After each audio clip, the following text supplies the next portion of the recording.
आता रात्री मी अर्धा किलो साबू तांदूळ भिजायला घालते. त्याला एवढंच अर्धा इंच पाणी ठेवायचं. मग छान साबू तांदूळ चांगला भिजतो. असं रात्रभर ठेवायचं. सकाळी याची खिचडी करायची.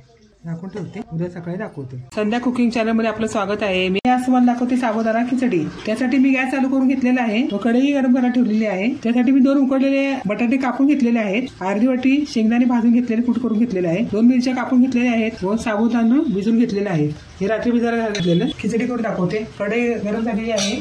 त्यामध्ये मी 2 पळी तेल सोडते. आता यामध्ये चिरलेली मिरची व जिरे गॅस जरा वाढवते. आता यामध्ये 2 चमचे टाकते. गॅस फ्लेम करून घेते. उकळून घेतलेला बटाटा फ्राय करून घेते. भिजलेला साबू तांदूळ हे टाकते. अर्धी वाटी कूट फ्राय करून घेते.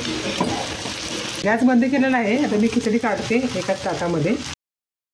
माझी खिचडी झालेली आहे तयार. त्या पद्धतीने सर्व करा. छान झालेली टेस्टी झालेली खिचडी आहे साबुदाण्याची. तुम्ही माझ्या पद्धतीने अशी करा व घरच्यांनाही खाऊ घाला. घरचे फार आनंदी होतील. संध्या कुकिंग चॅनलला लाईक करा, शेअर करा, सबस्क्राईब करा. ऑल ऑप्शनचं बटन दाबा. काय कमेंट असेल कमेंट करा. पुन्हा नवीन व्हिडिओमध्ये भेटूया. बाय.